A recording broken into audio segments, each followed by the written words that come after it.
అత్తాకోళ్ళ గొడవ, కమ్యూనికేషన్, ఇది బాగుంటుంది. అందుకే రూతు గ్రంథాన్ని ఎక్కువ చదువుకుంటారు, కానీ చదవాల్సిన కోణంలో దాన్ని చదవరు. రూతు గ్రంథమేగా అనుకోకండి. మీరు గా అనుకున్నా మీకు తెలియనే నేను చెప్తాను, వినండి. తెలిసిన విషయాలేగా అనుకోకండి. తెలియని విషయాలు ఉన్నాయి కనుక దాన్ని వెతుకుంటున్నాను. ఏమున్నాయి ఈ సంగతులు అంటే కొన్ని విచిత్రమైన సంభాషణ పరిస్థితులు మన జీవితానికి సరిపోయి తొలదూగే సంగతులు ఉన్నాయి. ఆ మొదటి వచనం యొక్క తీవ్రత, ఆ మొదటి వచనం యొక్క ప్రభావం మనకు అర్థం కావాలి అంటే కొంచెం నేపథ్యం చెబుతాను, వినండి. అది న్యాయాధిపతుల కాలం, జడ్జెస్. ఆ న్యాయాధిపతుల కాలంలో ఏం జరిగింది? రోత విషయాలు జరుగుతున్నాయి. ఒక్క న్యాయాధిపతుడు తినంగా దేవుడికి రిప్రజెంట్గా నిలబడ్డా? లేదు. ఎవరైనా దేవునికి ప్రతినిధిగా వ్యవహరించే తాకలాలు చేసినట్టుగా కనబడినా ఎండ్ ఆఫ్ లైఫ్లో దేవునికి బాధ మిగిల్చారు. చివరికి మీరు చూడండి, ఎవరి గురించి మనం చదివినా ఏదో ఒక బాధ, ఏదో ఒక ఇబ్బంది, ఏదో ఒక సమస్య. చివరికి ఆ న్యాయాధిపతుల కాలం ముగుస్తూ ఉన్నప్పుడు దుర్భరమైన పరిస్థితుల్లోనికి న్యాయాధిపతుల కాలం వచ్చింది. ఎలాంటి పరిస్థితులకు వచ్చింది మనకు తెలుసు. ఆ న్యాయాధిపతులు 19వ అధ్యాయం చదువుతుంటే మనకు అర్థమవుద్ది. రాజులు లేని దినములలో పోకిరీగాళ్ళ దేశంలో ఎక్కువైపోయారు.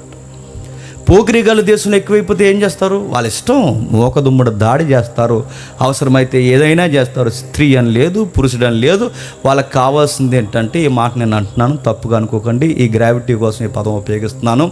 వాళ్ళకి కావాల్సిన వాళ్ళు ఏంటంటే, వాళ్ళు తిని కళ్ళు నెత్తికెక్కి మదం ఎక్కువైపోయి స్త్రీ అయినా పర్లేదు, పురుషుడైనా పర్లేదు, వాళ్ళకి తప్పు చేయడానికి వ్యక్తులు కావాలి, అంతే. ఆ వ్యక్తుల కొరకు వాళ్ళు ఎంతకైనా దిగజారుతారు. ఎంత దిగజారంటే, ఒక ఊరంతా తెల్లవార్లు ఒక స్త్రీ మీద దాడి చేశారంటే మీకు అర్థం కావాలి సొసైటీ ఎంత కూలిపోయిందో. ఇంత దారుణంగా దాడి చేస్తే ఏమైంది? ఆమె కొమలేకపోయింది. ఏమైంది? స్పృహ తప్పిపోయింది. ఆమె ఏమైంది? తన బీపీ, షుగర్ లెవెల్స్ పూర్తిగా డౌన్ అయిపోయాయి. తనకు అర్థమైంది తన భార్య బతకదని. ఆ టైంలో అత్తగాడు తీసుకున్న తప్పుడు నిర్ణయం ఏంటి? ఆవిడ్ని 12 మొక్కలు కోసాడు. అరే, చావో రేవులు ఉన్నదాన్ని ఏదోలా బతికించుకుని భుజం మీద వేసుకుని మళ్ళీ ఇంటికి పోవాల్సింది బదులు 12 ముక్కలు కోసారంటే ఇంక ఎవడ జడ్జిమెంట్లు వాడివి, ఎవడ ఇష్టాల వాడివి, ఎవడ కోరికలు వాడివి, ఎవడ ప్రయోగాలు వాడివి, అడిగేవాళ్ళు లేడు, చేసేవాళ్ళు లేడు. ప్రతి వాడు వాని దృష్టికి వాడు న్యాయాధిపతి అయిపోయాడు న్యాయాధిపతుల కాలంలో. అంటే దేవుడు న్యాయాధిపతులను సంప్రదించడు. దేవుడు న్యాయం ఏం చెప్తున్నాడు ఏమి గుర్తెరగరు, వాళ్ళు పట్టించుకోరు. ఏం చేస్తారు? ఎవడ ఇష్టం వచ్చినట్టు వాళ్ళు చేస్తున్నాడు. నాయకుడేడే? రాజు లేడు, లా అండ్ ఆర్డర్ లేదు, అడిగే ప్రాబ్లమ్స్ లేవు, కేసులు పెట్టరు, ఎవరికి బుద్ధి చెప్పరు, ఎవరినైనా అడిగితే మా ఇష్టం అని అంటారు. అలాంటి టైంలో దేశం అల్లకొల్లోలంగా మారిపోయింది. అంత భయంకరమైన పరిస్థితులు అలా కొనసాగుతూ ఉన్నప్పుడు దేవుడు అన్నవాడు ఒక ఆయన ఉన్నాడుగా, చట్టం పని తన పని తాను చేస్తాడని ఎంత వాస్తవమో దేవుడు తన పని తాను చేస్తాడు అన్నది కూడా అంతే వాస్తవం. 100కి 200%. దేవుడు చూశాడు, మీ డొక్కలు ఎండగట్టేయాలరా అనుకున్నాడు. అంతే. మీకు 5 ఏళ్ళు నోట్లోకి వెళ్ళేసరికి కళ్ళు ఎత్తికిపోయింది. సిగ్గు, బిడియము, బాధ ఏమీ లేదు. ఇలాంటి పనులు చేయొచ్చా చేయకూడదా కనీసపు ఇంకిత జ్ఞానం లేదు. మీకు డొక్కలు ఎండగట్టాలని దేవుడు ఏం చేశాడంటే దేశం మీదకి కరువుని తెచ్చాడు. ఏం తెచ్చాడు? కరువు. అది భయంకరమైన కరువు. కరువు ఎప్పుడైతే వచ్చిందో సరిగ్గా కరువు టైంలో ఈ ఫ్యామిలీ పెద్దవాడు ఉందిగా నయోమి, ఆ ఫ్యామిలీ తీసుకున్న తప్పుడు నిర్ణయం ఏంటంటే దేశంలో కరువు వచ్చిందని పక్క దేశానికి ట్రావెల్ చేసింది. ఆవిడ చేసిన బ్లండర్ మిస్టేక్ అది. ఎందుకంటే ద్వితీయోపదేశ కాలంలో చెప్పాడు, మీకు కరువు వచ్చినా ఇబ్బంది వచ్చినా శత్రువు మీదొచ్చి పడిపోయినా నేను ఇచ్చిన వాగ్దాన భూభాగాన్ని మీరు దాటి వెళ్ళడానికి వీల్లేదు. వాళ్ళు చేసిన పనులు వారు ఎలా దాటారో ఒకసారి ప్రజెంట్ మ్యాప్ మీరు చూడండి. అక్కడ మీకు మీకు అర్థమవుతుంది. ఒకసారి చూడండి. 2వ వచనంలో చివరి మాట, మ్యాప్ అక్కడ పెట్టండి. 2వ వచనంలో చివరి మాట, బెత్లెహేము వారైన ఎఫ్రాతీయులు వారు మోయాబు దేశంకు వెళ్ళి అక్కడ కాపరం ఉన్నారు. ఆ కాపరమే కొంపముంచింది. ఈ బుక్లో మనం నేర్చుకోవాల్సింది, ఈ పుస్తకంలో మనం నేర్చుకోవాల్సింది వాళ్ళు తీసుకున్న స్వనిర్ణయాలు.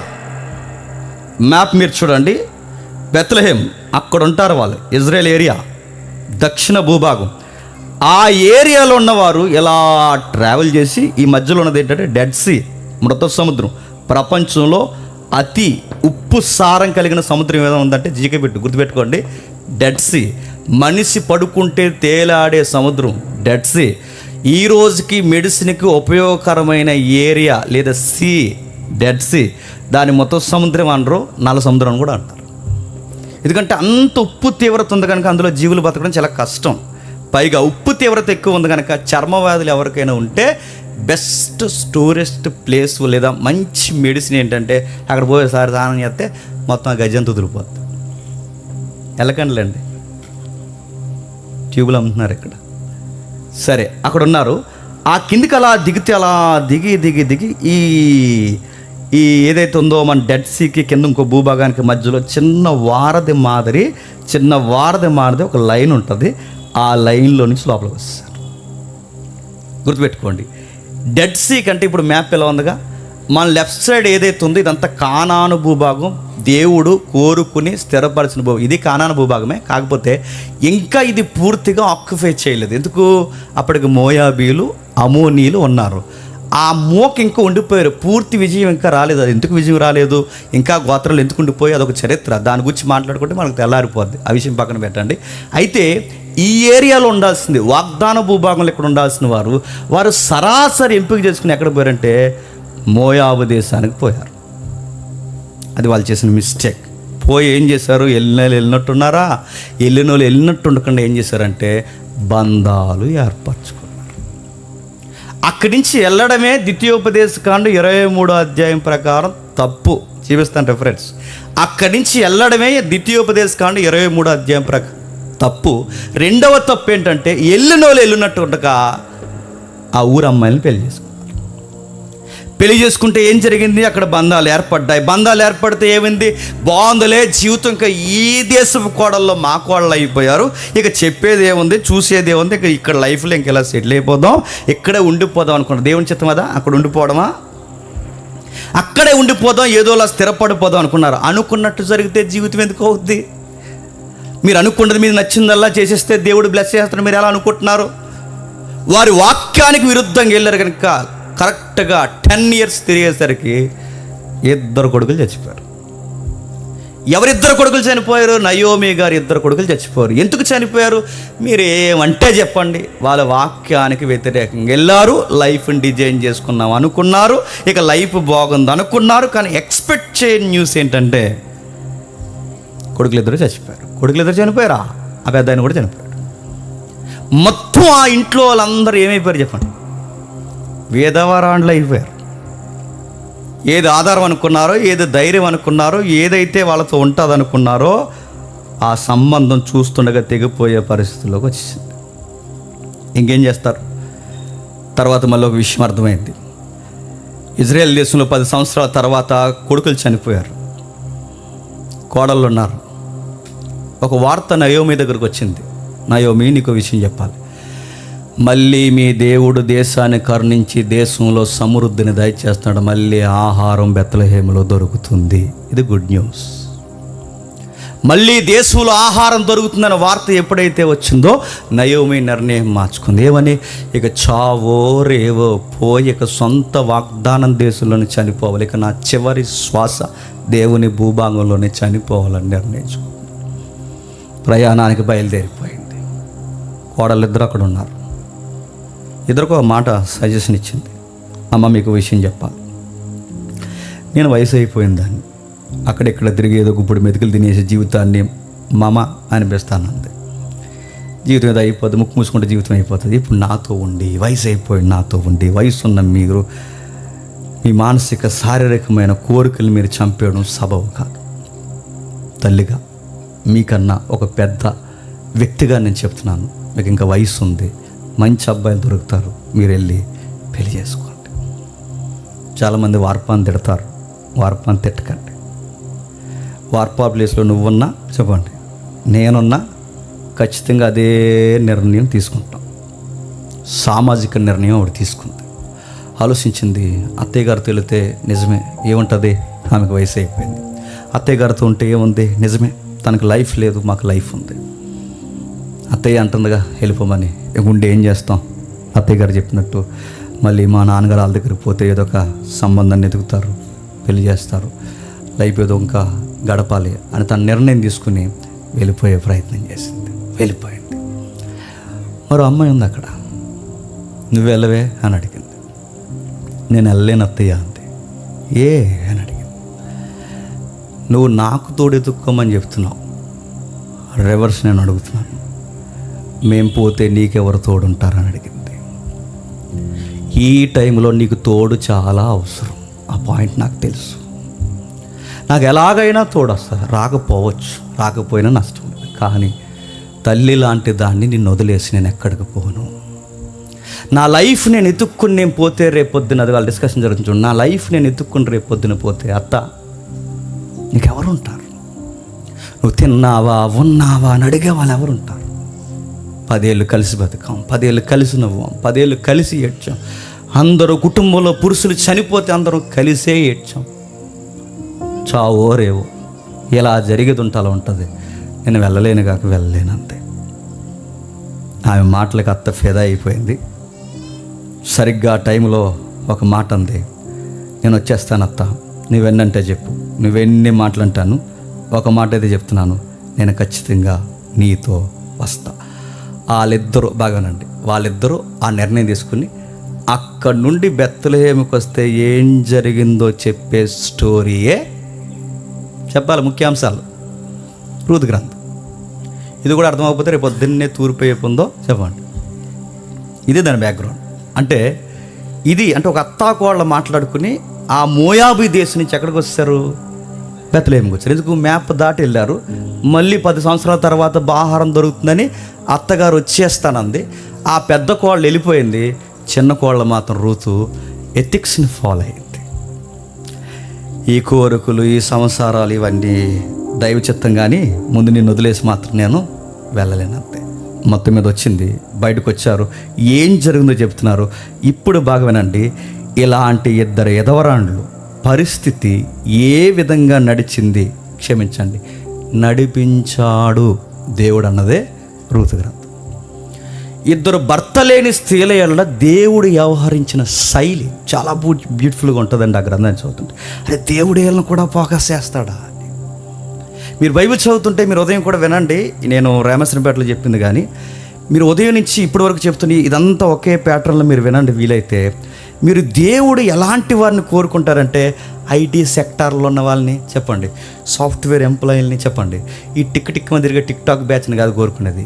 ఆయన ఎడల బాగా వినాలి, ఆయన ఎడల నమ్మకంగా ఎదురు చూసి జీవితంలో యాచారిపోయి ఓడిపోయిన వాళ్ళు ఉంటారు చూసారా, వాళ్ళ వైపు చాలా స్ట్రైట్గా చూస్తాడు ఆయన.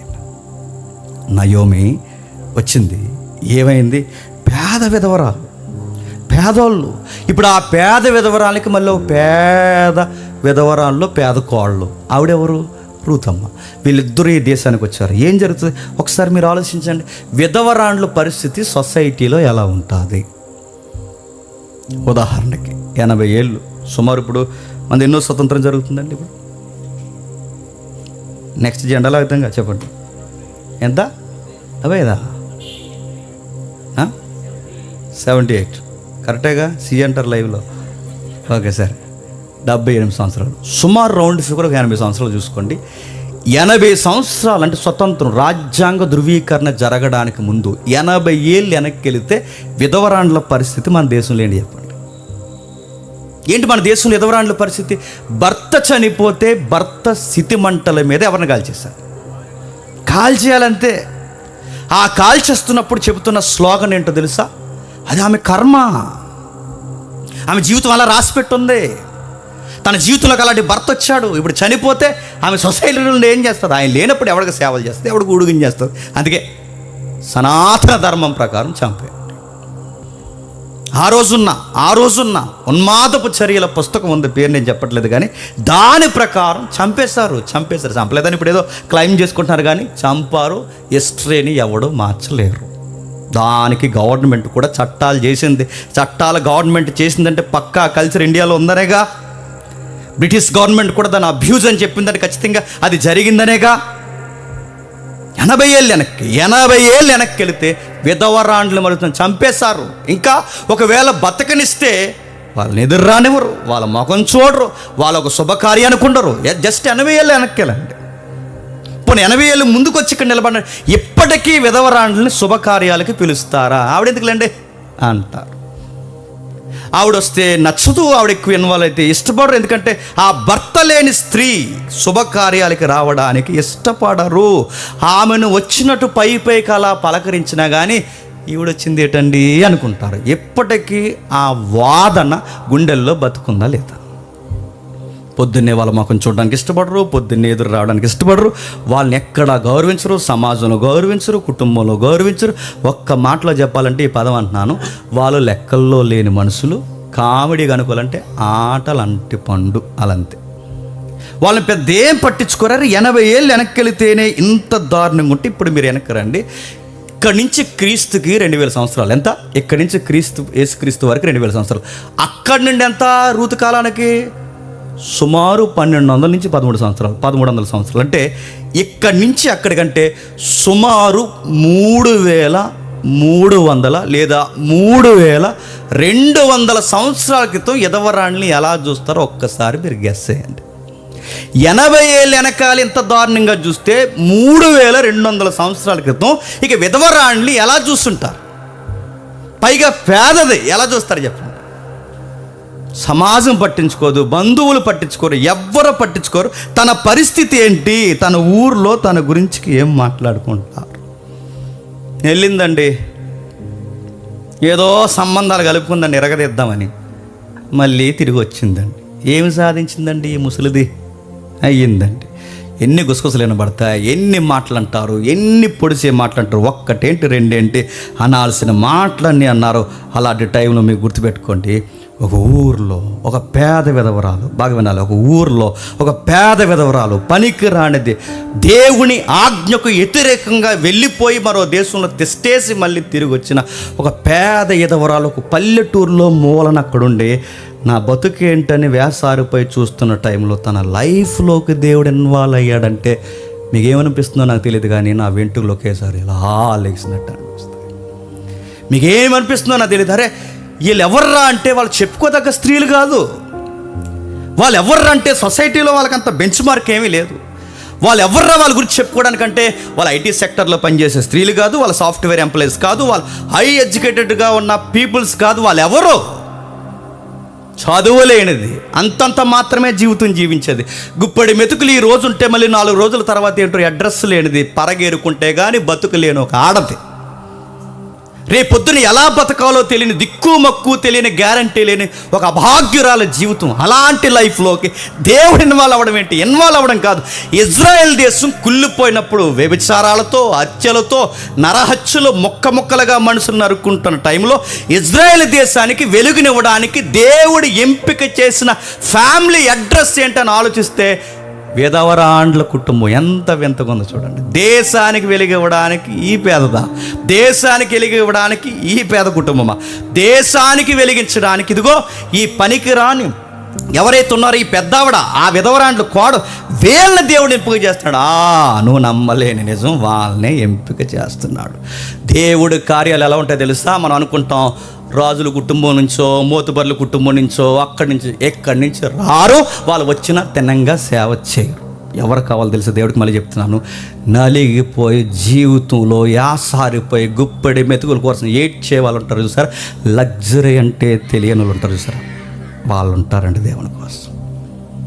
వాళ్ళు ఉంటారండి లైఫ్లో దేవుని కోసం నిలబడ్డారు. వాళ్ళతో మాట్లాడుతున్నాడు దేవుడు. 80 ఏళ్ళు వెనకాలే పరిస్థితులు ఎంత ఘోరంగా ఉంటాయని అడుగుతున్నాను. రూతు గ్రంథం చదువుతున్నప్పుడు విచిత్రంగా అనిపిస్తుంది. ఆ పుస్తకాన్ని మనం చదువుతుంటే ఎన్నిసార్లు చదివినా ఆశ్చర్యం. ఆమె గురించి మాట్లాడుకుంటే ఒక మాట నేను చెప్తాను. తప్పు చేసిందండి ఆవిడ. ఏం తప్పు చేసింది? వాక్యానికి వ్యతిరేకంగా వెళ్ళి తప్పు చేసింది. వాక్యానికి వ్యతిరేకంగా వెళ్ళిన మొట్టమొదటి తప్పు నీ దేశాన్ని వదిలడం దైవికమైన తప్పు. రెండవ తప్పు నీ కొడుకులకి వాళ్ళని ఇచ్చి పెళ్లి చేయడం రెండవ తప్పు. మరలా అడుగుతున్నాను, రెండవ తప్పు నీ కొడుకుల్ని వాళ్ళని ఇచ్చి పెళ్లి చేయడం రెండవ తప్పు. మూడో తప్పు ఏంటో తెలుసా? చెయ్యాల్సిన వాడిని చేసుకుని నెత్తి మీద కుంపట తెచ్చుకుని పెట్టుకుని మళ్ళీ కామెంట్స్ ఎవరి మీద చేసిందండి? ఆ సర్వోన్నతుడైన దేవుడు మమ్మల్ని రిక్తునిగా దేవుడు మార్చాడా? ఎన్ని కామెంట్ చేస్తుంది. మీకు రూతు గ్రంథం చదువుతుంది, మీకు ఏమర్థమవుతుంది చెప్పనా? తప్పు చేసింది ఆవిడ, బయటికి పోయింది ఆవిడ, పనికి మళ్ళీ మాట్లాడింది ఆవిడ, అన్నీ చేసింది ఆవిడ, దేవుడి మీద నేరం మోపింది ఆవిడ. కానీ గుర్తుపట్టండి, అలాంటి దాన్ని కూడా దేవుడు మళ్ళీ హక్కుని చేసుకున్నాడంటే మీకేమనిపిస్తుంది ఆ పుస్తకం చదువుతున్నప్పుడు? తింగర మాటలు మాట్లాడతాం, పనికి మాలిన మాటలు మాట్లాడతాం, ఎన్ని అనకూడదు అని అంటుంటాం, పనికి మాలిన వేసాలని మాట్లాడతాం. కానీ ఈ దేవుడు గుర్తుపెట్టుకోండి, ఈ దేవుడు నువ్వు అర్థం చేసుకోవడం కాదు, చెప్పండి, ఈ దేవుడు నిన్ను అర్థం చేసుకుంటాడు. గుర్తుపెట్టుకో. నువ్వు పెద్ద ఏదో దేవుడు అర్థమైపోయాడని పెద్ద బిల్డప్ ఎత్తావు కానీ చెప్పండి, నీకు దేవుడు అర్థం కాలేదు, నీకు దేవుడు అర్థం కాలేదు. అర్థం కాలేదనడానికి ఇదిగో నయోమి నీకు నీకు నీకు నీకు పురుషులకి, స్త్రీలకి, అందరికీ ముంగుర్తు చెప్పు దెబ్బలాగా మన క్యారెక్టర్ అక్కడ కనబడుతుంది. చూడండి, ఏమైంది వెళ్ళింది, కొడుకులకి ఇచ్చి పెళ్లి చేసింది. చేయకూడదంటే చేయకూడదు. ఒకసారి చూడండి, ద్వితీయోపదేశకాండం 23వ అధ్యాయం, ద్వితీయోపదేశకాండం 23వ అధ్యాయం. ఆమె చేసిన మిస్టేక్స్. ద్వితీయోపదేశకాండం 23వ అధ్యాయం 3వ వచనం నుండి, ద్వితీయోపదేశకాండం 23వ అధ్యాయం 3వ వచనం నుండి, అమోనీయుడే కానీ మోయాబీడే కానీ యెహోవా సమాజంలో చేరకూడదు, వారిలో 10వ తరము వారైనను ఎన్నడును యెహోవా సమాజంలో చేరకూడదు. ఎలయనగా మీరు ఐగుప్తీ దేశంలో వచ్చుచుండగా వారు అన్నపానములు తీసుకొని మిమ్మల్ని ఎదుర్కొన రాక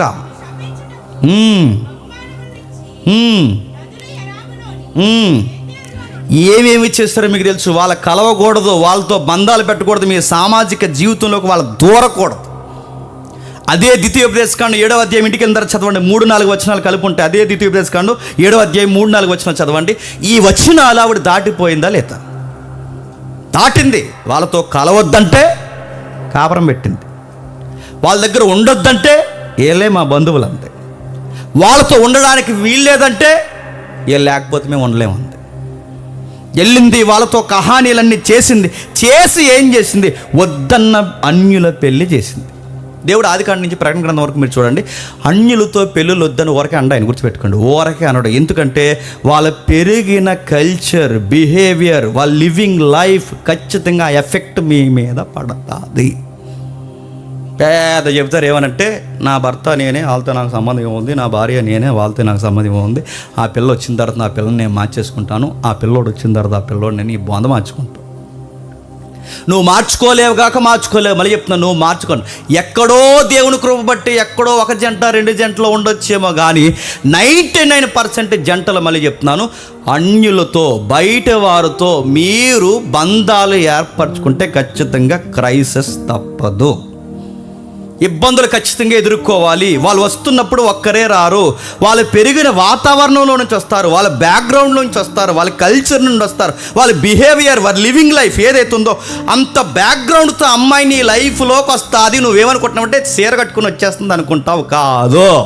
ఆ అమ్మాయి మొత్తం యాటిట్యూడ్తో వస్తుంది. ప్రస్తుతానికి ఆ యాటిట్యూడ్ కనబడదు, కాపురం జరిగే కొద్దీ కనబడుతుంది. ఒక అబ్బాయి నీ లైఫ్లోకి వచ్చినాడు, ఒక్కడే రాడు, మళ్ళీ చెప్తున్నాడు, వాడి పెంపకం వాడు కూడా వస్తుంది, వాడి ఆలోచనలు వాడు కూడా వస్తాయి, వాడి బిహేవియర్ ఒకటి ఉంటుంది, అది కూడా వస్తుంది. నువ్వేమనుకుంటున్నాడు? జస్ట్ బంధమేగా అనుకుంటావు. బంధమే కాదు, కొంపలు ముంచేసే బిహేవియర్ వెనకాల ఉంటుంది. దేవుడు ఊరకే అన్యులతో పెళ్ళి వద్దని చెప్పలేదు. దాని ఎఫెక్ట్ చాలా ఘోరంగా ఉంటుంది. వాళ్ళు వచ్చినప్పుడు ఏం చేస్తారు? వాళ్ళ ప్రవర్తన అంతా తీసుకొస్తారు. అడుగుతున్నారు, తీసుకొచ్చి ఏం చేస్తారు? నువ్వు వాళ్ళని మార్చడం కాదు, చెప్పు, వాళ్ళని నిన్ను నైస్గా చెప్పండి మారుస్తారు. వెళ్దామా సరదాగా టెంపుల్కి వెళ్దామా? టెంపుల్కి మేము చర్చ్ పీపుల్స్గా మేము టెంపుల్కి రాకూడదంటే, టెంపుల్కి వస్తే వీక్ అయిపోయేంత విశ్వాసం మీది అనగానే, ఓ బేబీ వస్తా అన్నాడు అంట, అయిపోయింది ఇంకా అంతే. టెంపుల్ వస్తే అంత బలహీనమా మీ ఫెయిత్? ఇలాంటి నడుతున్నాయి, నైస్ తేనె పూసిన కత్తిలాంటి మాటలు అవి. అలా మాట్లాడుతూ నువ్వు మురిసిపోతావు, షారుఖ్ ఖాన్లా వెళ్తావు, ఏమవుద్ది? మటాస్. మళ్ళీ చెప్తున్నాను, బైబిల్ మీరు చదవండి. జ్ఞాని అయిన సొలొమోన్నే తిప్పేశారంట. ఎవరు? అన్య స్త్రీలు. జ్ఞాని అయిన సొలొమోన్నే తిప్పేస్తే, ఆ పాయింట్ మీరు పట్టుకోండి, జ్ఞాని అయిన సొలొమోన్నే తిప్పేస్తే నువ్వు జ్ఞానివా? నేను జ్ఞానినా? జ్ఞానినే తిప్పేస్తే మనం అజ్ఞానులు. మనం తిప్పేయడం కాదు, గుంజీలు దించేస్తారు. ఏమనుకుంటున్నావు? ముంచేస్తారేమనుకుంటున్నావు? అందుకే విశ్వాసి అవిశ్వాసికి పొంతన కుదరదు. గాడిదకి గుర్రానికి జంట కుదరదు. బయలుకి ప్రభువుకి సంబంధం లేదు. చీకటున్న దగ్గర వెలుగు కుదరదు గాక కుదరదు. దేనికే గుర్తుపెట్టుకో. లేదు నన్ను అర్థం చేసుకుంటానన్నాడు, ముందు అలాగే అంటాడు. పార్కులో అలాగే అంటాడు. పార్కులో కూడా అమ్మాయి అలాగే అంటుంది, నీ చర్చికి నేను అడ్రాను. చెప్పండి, నీ టెంపుల్కి నేను అడ్రాను అంటారు. మన ఇద్దరం ఈ బాండింగ్స్తో మనం మ్యారేజ్ చేసుకుందాం. చేసుకోండి, ఎలా ఉంటుందో తరస్వతంగా చేసుకోండి, ఎలా ఉంటుందో చేసుకుంటారు. తర్వాత వీళ్ళు ఏమంటారు తెలుసా, ఇలాంటి తప్పుడు నిర్ణయాలు తీసుకుని పాస్టర్ గారికి చేయకుండా నైస్గా ఒక మాట చెప్తారు. పాస్టర్ గారు నెక్స్ట్ వీక్ మేము మ్యారేజ్ సెట్ చేసుకున్నాం, వచ్చి మీ బ్లెస్సింగ్స్ మాకు కావాలని. కానీ పాస్టర్ గారు అనుకుంటారు, బ్లెస్సింగ్స్ ఏంట్రా, ఇది ఎప్పుడు సెట్ అయిందిరా, ఇదంతా ఏంట్రా అని అడిగితే అదంతా తెలియదు, కానీ మ్యారేజ్ ఖచ్చితంగా మీరు రావాలి, మీ బ్లెస్సింగ్స్ మాకు కావాలి, రండి ఒకసారి రండి అనగానే పాస్టర్ గారు అనుకుంటే ఒక మాట కూడా చెప్పకుండా ఎలా సెట్ పాస్టర్ గారికి సర్కిల్ ఉంటుందిగా. దేవుడిచ్చిన గొప్ప క్రియ ఏంటంటే ప్రతి పాస్టర్కి ఒక సర్కిల్ ఉంటుంది. ఆ సర్కిల్లో ఖచ్చితంగా అమ్మాయి ఎలాంటిది ఎంతో కొంత ఇన్ఫర్మేషన్ పాస్టర్ గారికి ఉంటుంది. అందుకే పాస్టర్ గారు అడుగుతారు, ఏంటి ఎవరు అని. మనం పెద్ద మహారాణిని చేసుకున్నట్టు ఏం చెప్పం, దాసి ఆ రోజు వచ్చి మా ఇద్దరికి మీరు చెప్పండి బ్లెస్సింగ్ ఇచ్చి వెళ్ళిపోండి అంటే పాస్టర్ గారు ఇంకేం చేస్తారు, వస్తాడు, బ్లెస్సింగ్ ఇస్తాడు, వెళ్ళిపోతాడు. వెళ్ళిపోయిన తర్వాత ఆఫ్టర్ 3 years పాస్టర్ గారు దేవుడు ఏంటండి మా జీవితంలో ఇలాంటి కార్యాలు చేశాడు, దేవుడు చేశాడు అని అడుగుతున్నాను. దేవుడు ఏంటండి మా జీవితాల్లో ఇలాంటి కార్యాలు చేశాడు, నీ బంద దేవుడు చేశాడా, నువ్వు చేసుకున్నావు. నీకు ముందు నుంచి చెప్పాడు ఇది వద్దు అని, నీకు ముందు నుంచి చెప్పాడు అవిశ్వాసులతో పొందన కుదరదని, నీకు ముందు నుంచి చెప్పాడు మోయాబు అన్యుల దేవులకి పోవద్దని, నీకు ముందు నుంచి చెప్పాడు. నువ్వేం చూసావు, రంగులు చూసావా, పొంగులు చూసావా, ఏం చూసావు, సినిమాలు చూసావా, ఏం చూసావు, సీరియల్ చూసావా, ఏం చూసావు, ఏ కథానాయకులు ఊహించుకొని నువ్వు పెళ్లి చేసుకున్నావు. అంత అయిపోయిన తర్వాత ఇప్పుడు వచ్చి దేవుడేంటి మా జీవితంలో, దేవుడు చేయడం ఏంటి, మీరు చేసుకున్నారు. అది పైపచ్చి కామెంట్ దేవుడు చేసాడు అనడం ఏంటి. ఈ మాటలు ఈరోజు ఈరోజే కాదు, నయోమి కూడా అంది. నయోమి కూడా అలాంటి మాటలు పలికింది. ఎక్కడ పలికింది, ఒక్కసారి 1వ అధ్యాయంకి రండి. 1వ అధ్యాయం, అదే రూతు గ్రంథం 1వ అధ్యాయం త్వరగా ముగిద్దాం. రూతు గ్రంథం 1వ అధ్యాయం 13వ వచనం చూడండి. అదే రూతు గ్రంథం 1వ అధ్యాయం 13వ వచనం. అని చెబుతా కింద మాట అంటే చూడు, యెహోవా నాకు విరోధి ఆయను. అడుగుతున్నాను, నువ్వు యెహోవాకి విరోధి అయ్యావా? చెప్పాలి. దేవుడు నీకు విరోధి అయ్యాడా? నువ్వు విరోధివి, నువ్వు వాక్యానికి వ్యతిరేకివి. వాక్యాన్ని వదిలిపోయింది ఎవరు? నువ్వు. వాక్యాన్ని దాటిపోయింది ఎవరు? నువ్వు. దేశాన్ని వదిలిపోయింది ఎవరు? నువ్వు. ఈ సహవాసాన్ని వదిలిపోయింది ఎవరు? నువ్వు. ఇశ్రాయేలు దేశం సహవాసం దాటిపోయింది ఎవరు? నువ్వు. వద్దన్న ఏరియాలో కూర్చుంది ఎవరు? నువ్వు. ఇన్ని చేసి ఇప్పుడు ఎవరు విరోధం అయిపోయారు అంటున్నావు? తగునా నీకు ఈ మాటలు? నీకు తగునా? ఇంకా ఏమంటుందో చూడండి. ఆవిడ ఇంకా ఏమంటుందో చూడండి. ఇంకా ఏమంటుందో ఆ కింది 18వ వచనం. తనతో కూడా వచ్చుటకు ఆమెకు మనసు కుదిరినప్పుడు ఆయన కిందకు మాట్లాడుతూ 27వ వచనంలో, నేను సమృద్ధి గలదానినై వెళ్ళి తిని. ఎస్, నువ్వు ఇజ్రాయెల్ దేశంలో ఉన్నప్పుడు నీకు సమృద్ధి ఉంది. నీ ఇజ్రాయెల్ దేశంలో ఉన్నప్పుడు నీకు డబ్బు ఉంది. నువ్వు ఇజ్రాయెల్ దేశంలో ఉన్నప్పుడు నీ జీవితం బాగుంది. ఇప్పుడు దేశం వదిలిపోయిన తర్వాత నీ సమృద్ధి ఏమైంది? రుక్తినిగా మారిపోయావు, రుక్తిరాలుగా మారిపోయావు. అంటే నీ జీవితం చిందరవందర అయ్యింది. కిందకి 20 వచ్చినవా? సర్వశక్తుడు నాకు చాలా దుఃఖం కలగజేసిన కనుక నన్ను నయోమి అని అనక మారా అని పిలంటే పేరు కూడా మ్యాచ్ చేసుకుంటాను దేవుని. ఇంక ఈ రోజు నుంచి నేను మారా అంటే ఏంటి? సేదు. అక్కడ ఇజ్రాయెల్ మళ్ళీ హిస్టరీ ఒకటి. ఇంక నన్ను మారా అని పిలవండి. ఇజ్రాయెల్లో మారా ఉందగా, నన్ను మారా అని పిలవండి. ఇక నన్ను ఇంకెందుకు నయోమి అంటే, ఇంకా నయోమి అంటే ఎందుకంటే నయోమి అర్థం ఏంటంటే మధురము. ఇప్పుడు నేను మధురం కాదు, సేదు. నన్ను ఇలా సేదుగా మార్చేసింది ఎవరంటే దేవుడు. నడుతున్నాను, దేవుడు మార్చాడు. చెప్పండి. దేశం దాటి వెళ్ళింది ఎవరు? నువ్వు. వాక్యం వదిలి వెళ్ళింది ఎవరు? నువ్వు. ఇజ్రాయెల్ దేశం కాదన్నది ఎవరు? నువ్వు. ఇన్ని చేసింది ఎవరు? నువ్వు చేసుకునే నెత్తి మీద తెస్తే మళ్ళీ ఇది ఎవరి మీద కామెంట్ చేస్తున్నావు? దేవుడి మీద కామెంట్ చేస్తున్నావు. నయోమి ఊగిసలాట ఆడుతుంది. నేను సమృద్ధి దానిగా వెళ్ళి తిని యెహోవా నన్ను రిక్తురాలుగా తిరిగి రాజేసును. మీరు నన్ను నయోమి అని పిలవద్దు. యెహోవా నాకు విరోధముగా సాక్ష్యము పలికెను, సర్వశక్తుడు నన్ను బాధపరచను. చూసారా, దేవుడు బాధపరిచాడా? సర్వశక్తుడు బాధపరిచాడా? దేవుడు నిన్ను పేదరాలుగా చేశాడా? ఇజ్రాయేల్ దేశం నుంచి బయటికి వెళితే దేవుడు ఏమన్నాడు? ఆ దేశంలో ఉన్నప్పుడు ఏమన్నాడు? మీరు విగ్రహాల జోలికి కానీ అన్యుల బంధాల జోలికి కానీ మీరు పోతే మీ గుడారాల్లోకి ఏమొస్తుందన్నాడు? తెగులు వస్తుంది అన్నాడు. మీ పంటలు ఏమవుతాయి అన్నాడు, నష్టపోతాయి అన్నాడు. మీకు సమృద్ధి రాదని చెప్పాడు. ఇంత లిస్టు రూట్ మ్యాప్ వేసినట్టు వేసి ఇచ్చిన వీటన్నిటికీ కావాలని నువ్వు ఇంటర్నేషనల్గా దేవుడి మీద నువ్వు జెండా ఎగరేసి ఇప్పుడు వచ్చి దేవుడే నాకు వ్యతిరేకంగా చేసినట్టు కుదురుద్దా?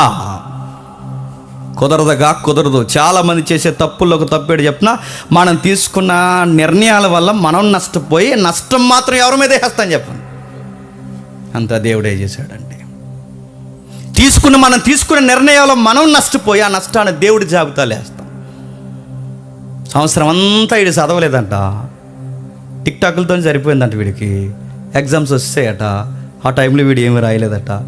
గొప్ప ఉద్యోగ విశ్వాసలోకి వచ్చి దేవుడు నాకు పరీక్షల్లో సాయం చేయలేదన్నాడంట. చేస్తారా? నువ్వు ఖాళీగా తిరిగి చేస్తారు. నువ్వు చదవకుండా తిరుగు, నీకు సహాయం చేస్తున్నావు. ఈ తప్పు ఎవరిది? నువ్వు ఫెయిల్ అయిపోవడానికి. నువ్వు చదవవు, నీ ఒళ్ళు బతుకం. నువ్వు చదవకపోవడం నీ ఒళ్ళు బతుకం. ఏడాదంతా గాలి తిరిగి ఇప్పుడు ఎగ్జామ్స్ వచ్చే టైంకి నేను సరిగ్గా చదవలేకపోయినా పాస్. దేవుడు నాకు ఈ సహాయం ఏం చేయాలంటే, నువ్వు చదవకపోయినా నీ ఇష్టం వచ్చినట్టు గాలి తిరిగింది. ఇప్పుడు నీకు ఆన్సర్ షీట్ ఎక్కడి నుంచి వచ్చేయాలి? అరే ఇది నీ నష్టం, నీ తప్పు. సొసైటీలో ఇన్ని కామెంట్స్ దేవుడి మీద చేసేది లేరండి. మాకు ఎందుకు జరుగుతుంది, మాకు ఇలా ఎందుకు జరుగుతుంది, మా ఉద్యోగాల్లోనే ఎందుకు ఇలా జరుగుతున్నాయి, మా వ్యాపారాల్లోనే ఎందుకు జరుగుతున్నాయి, మా కుటుంబంలోనే ఎందుకు ఇలా జరుగుతున్నాయి? ఎందుకు జరుగుతున్నాయి? మీ నిర్ణయాలు తలతిక్కల వ్యవహారాలు కనుక మీకు జరుగుతున్నాయి. దేవుని వాక్యానికి విరుద్ధమైన కార్యాలు కనుక జరుగుతున్నాయి. వెంటనే ఫీల్ అయిపోతారు. ఏమని చెప్పనా? ఆ రోజు యోబు గారికి వచ్చిన ఈ శ్రమలో చెప్పండి. ఇప్పుడు మాకు వచ్చిన యోబు తర్వాత ఎవరైనా ఉన్నారంటే అంత గొప్ప శ్రమలు అనుభవించేది చెప్పండి. అంత సీన్ లేదు. యోబుకి చెప్పకుండా ఆయన సిగ్గుపడిపోతాడు. యోబు తర్వాత మీరు కాదు, యోబు తర్వాత నేను కాదు, యోబు తర్వాత ఎవరో కాదు, యోబు తర్వాత ఇంకెవరూ లేరు. మళ్ళీ ప్రభు అయిన యేసుక్రీస్తుని పక్కన పెట్టండి. యోబుతో పోల్చుకోవడానికి మనకి ఆయనకి పోలిక కుదరదు. మనకు శ్రమలు వచ్చాయంటే గుర్తుపెట్టుకోండి, మెజారిటీ మన శ్రమలు మనం తీసుకున్న తప్పుడు నిర్ణయాల వల్లే వస్తాయి. ఇది మీరు ఒప్పుకున్నా ఒప్పుకోకపోయినా 100కి చెప్పండి మీదే తప్పు, మందే తప్పు. అందుకే నయోమి చేస్తున్న తప్పు ఇన్ని తప్పులు చేసింది. ఇప్పుడు విషయం గమనించండి. ఎవరి మీద నిందలేసిందండి? ఎవరు రిక్తుడిగా చేశారంది? మళ్ళీ చెప్తున్నాను, నా బిడ్డలను ఎవరు చంపేశారందండి? నన్ను విధవరాండ్లుగా చేశారని ఎవరినందండి? నిందలన్నీ ఎవరి మీద మోపిందండి? చేసిందంతా ఎవరండి? తిడుతున్నది ఎవరినండి? నష్టం ఎవరిదండి? ఆ నష్టం ఎవరి మీద గెంటేస్తుందండి? మొత్తం మీద ఎవరిని కార్నర్ చేసిందండి? మళ్ళీ చెప్తున్నాను, ఎవరిని తిట్టిందో, ఎవరిని కాదందో, ఎవరిని చీకొట్టిందో, ఎవరిని వద్దందో వాడు గుర్తుపెట్టుకోండి, మళ్ళీ ఆ మనిషికి ఆ దేవుడే దిక్కయ్యాడు. మనం ఆ సీన్లో ఉంటే ఏం చేద్దాం చెప్పనా? ఇప్పుడు తెలిసింది నా వాల్యూ, ఇంకా నీకు ఆన్సర్ చేయాలి. Get out. అదే డైలాగ్ ఉంది కదా, get out in my studio. Get out. అలా చెప్పకూడదు. దేవుడు ఎలా చెప్పాడు చూడండి. దేవుడు అన్నాడు, ఏమన్నా తెలుసా? దేవుడు అంటున్నాడు, ఒకటి గుర్తుపెట్టుకో, నేను మళ్ళీ చెప్తున్నాను, గాడ్ ఈజ్ రిమైండ్ యూ. నేను ఇంకా రక్షించడానికి చూస్తున్నాడు. నేను ఇంకా మన దేవుడు ఎలాంటో చెప్పినా నాకు ఆ మాటలు చదువుతున్నాడు ఏడుపు వస్తుందండి. నేను వాక్యానికి వ్యతిరేకంగా వెళ్ళిపోయినా, నేను పరిశుద్ధాత్మకు వ్యతిరేకంగా వెళ్ళిపోయినా, నేను సంఘానికి వ్యతిరేకంగా వెళ్ళిపోయినా, ఆయన నిర్ణయాలకు వ్యతిరేకంగా వెళ్ళిపోయినా, నేను ఎంత చేసి చివరికి ఆయనే నా జీవితాన్ని ఇలా చేసేసాడని నేను నిందలేసిన. ఒక్కసారి మళ్ళీ వెనక్కి తిరగాల వస్తాయి. అవన్నీ పక్కగట్టేసి దేవుడు అంటాడు, వెల్కమ్ మై సన్, రా అంట. అందుకే ఈయన ఏమంటారు తెలుసా? లవింగ్ ఫాదర్ అంటారు. ప్రేమగల దేవుడు. ఆ ప్రేమగల దేవుడు ఏమి గుర్తుపెట్టుకోడు. దైవ ప్రేమలో ఉన్న గొప్ప విషయం ఏంటి చెప్పిన? జరిగిన విషయాలు పక్కకు చేస్తాడు. నువ్వు రావడమే కావాలి. తప్పిపోయిన కుమారుడు వెళ్ళిపోయి తిరిగి వస్తున్నప్పుడు ఏమీ ఆలోచించకుండా, ఎదవా ఇప్పుడు తెలిసిందరా నీకు, పనికి మాలిన ఎదవా, డబ్బుట్టుకు వెళ్ళిపోయి వ్యభిచారాలు తిరిగో, పనికి మాలి పనులని చేసు, వచ్చా ఎదవా, 4 రోజులు అన్నం పెట్టకండి ఎదవకే అన్నాడా? అక్కడికి వెళ్ళిన తర్వాత పరుగుని వెళ్ళిపోయి కాళ్ళు తనుకుని వెళ్ళిపోయి ఆ కొడుకుని ఇలా పెట్టుకుని మెడ మీద పడి ముద్దు పెట్టి, నేను ఎప్పటి నుంచి చదువుతున్నాను, ఆ ఇమేజ్ నాకు దొరకట్లేదు. మెడ మీద పడినప్పుడు ఆ ఇంగ్లీష్ పిక్చర్ నాకు దొరకట్లేదు, ఎప్పటి నుంచి ట్రై చేస్తున్నా ఇంట్లో పెట్టుకుందామని.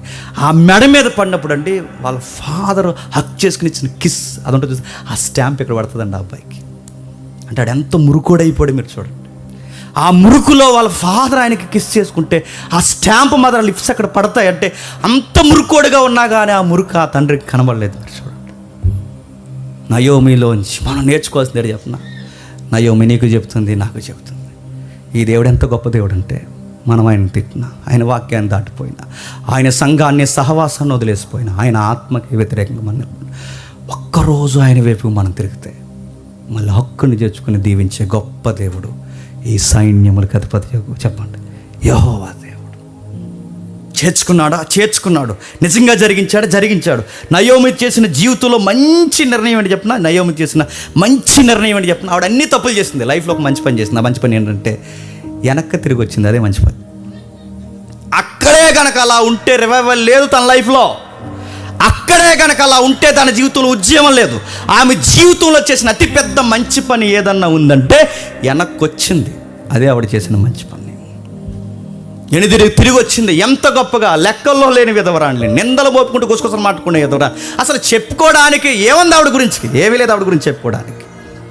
లెక్కల్లో లేదు, విధవరాండ్లు, కుటుంబీకులు లేరు, బంధువులు అంత పలకరించరు, ఎవరో పట్టించుకోలేని విధవరాలు. పైగా ఈమె గొడవలు ఇరుగు పొరుగు వాడుతున్నాయి లేదో నాకు తెలియదు, కానీ సాక్షాత్తు గొడవ. చెప్పండి, ఆయనతోనే గొడవ పెట్టుకుని ఇన్ని మాటలని బాధల్లో ఇష్టానుసారంగా మాట్లాడే ఇన్ని చేసిన ఆమెని దేవుడు మళ్ళీ చూడండి తిరిగి వస్తే కుళ్ళిపోయిన ఇజ్రాయేల్ దేశానికి మళ్ళీ వెలుగు ఆ మాటను మనుషుల ద్వారానే వెలిగించాడంట.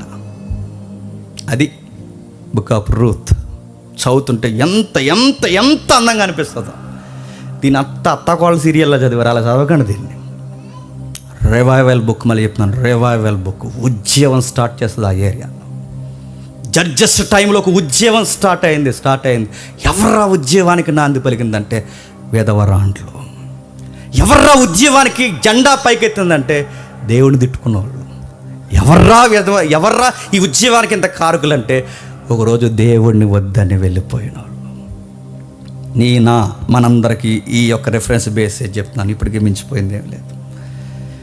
ఎవరెవరు ఇన్ని రోజులు మీరు దేవుడిని వదిలేసి తిరుగుతున్నారో నాకు తెలియదు. ఎన్ని రోజుల నుంచి మీరు బైబిల్ చదవడం మానేశారో నాకు తెలియదు. ఎన్ని వారాల నుంచి, ఎన్ని సంవత్సరాల నుంచి ప్రార్థనే మానేశారో నాకు తెలియదు. ఎప్పటికీ ఎన్ని సంవత్సరాల్లో ఎన్నిసార్లు దేవుడి మీద మీకు నష్టాలు వచ్చినప్పుడు నిందలు మోపారు నాకు తెలియదు. ఏం దేవుడు అండి, వెళ్తున్నాం వస్తున్నాం, మాకు ఏం చేస్తున్నాడు, ఎన్నిసార్లు ఆయన ఎక్కిరించే మాట్లాడినారు నాకు తెలియదు. కానీ గుర్తుపెట్టుకో, ఈ రోజుకి ఎంత జరిగిపోయినా ఈ రోజుకి నువ్వు అక్కడ నిలబడి మాట్లాడితే దేవుడు మళ్ళీ నేను రక్షిస్తాడు. అందుకే ఇందాకన్నా చెప్తున్నాడు, దేవునికి దూరం జరగకండి. జట్టి అయిన వాడు ఎలా ఉంటాడంటే గుర్తుపెట్టుకోండి, చావో రేవో చెప్పండి, నిలబడాలి. కొన్ని శ్రమలు మన లైఫ్లోకి ఎందుకు వస్తాయంటే, లైఫ్ అంటే ఇదిరా అబ్బాయి, రే జేమ్స్, లైఫ్ అంటే ఇది అని నేర్పించినప్పుడు, మనుషులు ఎలా ఉంటారా జేమ్స్ నేర్పిస్తాయి, మనీతి ఎలా ఉంటుందిరా జేమ్స్ నేర్పిస్తాడు. కరువు వచ్చినప్పుడు నిలబడు, దేశం వదిలిపోకు నేర్పించాలనుకున్నాడు నయోమికి. నిలబడలేకపోయింది, వెళ్ళిపోయింది. అయితేనేముంది, మళ్ళీ టర్న్ తీసుకుంది, దేవుడు బ్లెస్ చేశాడు. మీకు కూడా చెప్తున్నాను, కరువు వచ్చినా, ఇబ్బంది వచ్చినా, సమస్య వచ్చినా, బాధలు వచ్చినా, వ్యతిరేకమైపోయినా, ఎన్ని జరిగినా మీ ప్రియ సహోదరుడిగా, మీ కుమారుడిగా నేను కోరుకునేది, దయచేసి దేవుని సన్నిధికి ఎప్పుడు దూరం అవ్వకండి. ఎవరైనా కహానాలు చెప్పినా దూరం అవ్వకండి. నాకు తెలుసు నా మాట ఆగట్లేదని చెప్తున్నాను. కొంతమంది కావాలని ఈ సంఘానికి వచ్చే కొన్ని కుటుంబాలని పాడు చేయాలని కంకణం కట్టుకుని తిరుగుతున్నారు. మళ్ళీ చెప్తున్నాను, నేను వాళ్ళని వాళ్ళని దేవుడికి అప్పగిస్తున్నాను. వాళ్ళని దేవుడికి అప్పగిస్తున్నాను. వాళ్ళ భవిష్యత్తుని దేవుడే నిర్ణయించుకాక. కానీ గుర్తుపెట్టుకుని, వాళ్ళు ఏదో వ్యతిరేకంగా వెళ్తుందో నాకు కాదు, వాళ్ళు వ్యతిరేకంగా మాట్లాడుతుందో నాకు కాదు. నా ఆలయమును పాడు చేసిన వారిని చెప్పండి, ఇది శాపం కాదు, ఫ్యూచర్. మళ్ళీ చెప్తున్నాను, వ్యతిరేకంగా వెళ్ళినాడు ఎవ్వడో బాగుపడ్డాడు, తిరిగి వచ్చిన వాళ్ళే బాగుపడ్డారు. నయోమి లైఫ్లో మనం నేర్చుకోవాల్సిందే, తిరిగి రండి. ఎక్కడెక్కడికి వెళ్ళారు, ఎంత దూరం జరిగారు, ఏమేమి చేస్తున్నారు నాకు తెలియదు. మళ్ళీ వెళ్ళండి, దేవుని సందులో మోకాలు వేయండి, ప్రైడ్ఫుల్గా ఉండండి, బైబిల్ చదువుకోండి, ఆకాశం వైపు చేతులెత్తండి. దేవా మళ్ళీ వచ్చాం, నీ బ్లెస్సింగ్స్ మాకు కావాలయ్యా, లేని కామెంట్స్ చేసామని అడగండి. ఈ ప్రేమగల దేవుడు, ఈ కరుణామయుడైన దేవుడు, నువ్వెన్నన్నా గుర్తుపెట్టుకోకుండా మనిషి కాడు కనుక మర్చిపోయే దేవుడు నేను ఖచ్చితంగా ఆదరిస్తాడు. నయోమిని చూడండి, రూతమ్మని చూడండి. నెక్స్ట్ పేజ్ మనకు స్టార్ట్ అవుద్ది నెక్స్ట్ వీక్. రూతు పేరుకు తగ్గ అమ్మాయి అండి. రూత్ అంటే ఏంటో తెలుసా? సౌందర్యము, బ్యూటీ. తను ఎలా ఉంటుందో నాకు తెలియదు, కానీ అని అడిగితే ఇలా ఉందని చెప్పింది. ఒకసారి జీవిస్తాడు.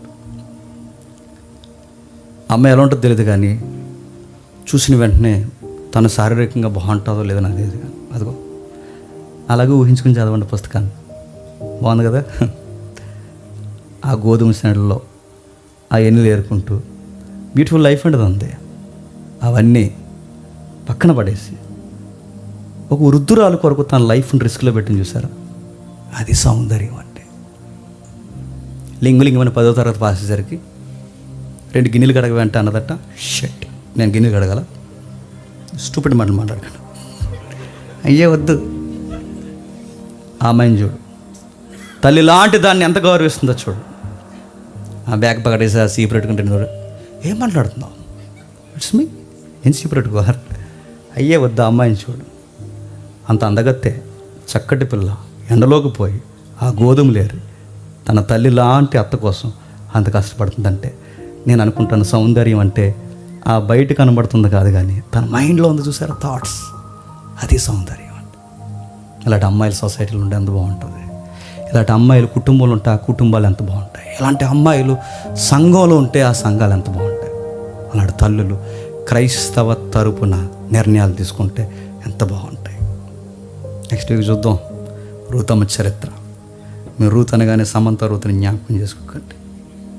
మా టాస్ అయిపోయింది. ఎందుకంటే స్టార్టింగ్ ఆ అమ్మాయి పెళ్లి చేసుకున్నప్పుడే నేను అనుకున్నా, రూతు పుస్తకంలో ఏది జరగకూడదో చెప్పండి. ఆమె లైఫ్లో అదే జరిగింది. నేను ఫస్ట్ థాట్ నేను చూసినప్పుడు ఎక్కడికి వెళ్ళకూడదు అక్కడికి వెళ్ళింది, ఏది చేయకూడదు అది చేసింది. చివరికి దేవుడిని వదిలేసింది. పూర్తిగా దేవుడే కనుమరుగైపోయాడు. లైఫ్ ఏమైంది? నేను తన శాపం పెట్టట్లేదు, ఎందుకంటే బయట వాళ్ళు కూడా మనకు అనవసరం. నీ పేరేంటి, నీ తీరేంటి, నువ్వు చేస్తున్న పనులేంటి, నీ కామెంట్స్ ఏంటి, మీ క్రిస్టియన్ లెగసీ ఏమైపోయింది? ఈ దేవుడు అంటే ఎలకొలం అనుకుంటున్నారేమో, మళ్ళీ కనబడుతున్నాడు అనుకుంటారేమో. ఆయన చెప్పింది ఖచ్చితంగా చెప్పండి, చేస్తాడు. ఆయన ఆజ్ఞాపించాడంటే ఆజ్ఞ దాటితే, మళ్ళీ చెప్తున్నాను, దాని పర్యవసానం ఎలా ఉంటుందో ఖచ్చితంగా చెప్పండి, చూపిస్తాడు. రూత్ అనే ఒక క్యారెక్టర్ ఉంది, నయోమి అనే ఒక క్యారెక్టర్ ఉంది. ఈ మధ్యలో ఒక అబ్బాయి వస్తాడు. ఆ అబ్బాయి మనకు తెలుసు, చెప్పండి, బోయాస్. ఈ స్టోరీ ఎలా నడిచింది? ఆ 4 అధ్యాయాలు ఏంటి? వీళ్ళ యొక్క ఆ సౌందర్యమైన ఆ పరిస్థితులు ఎలా నడిచాయి? ఆ అమ్మాయి అందంగా ఉంటుంది, చాలామంది ఫాలో అవుతారు. ఆ పొలం దగ్గర పని చేస్తుంటే ఆ అమ్మాయి మీద జోకులు వేస్తుంటారు. ఆ జోకులు వేస్తున్నప్పుడు కనీసం లుక్స్ కూడా ఇవ్వదా. అవన్నీ మనం చదువుతున్నప్పుడు ఎంత బ్యూటిఫుల్గా అమ్మాయి అంటే ఎలా ఉండాలిరా.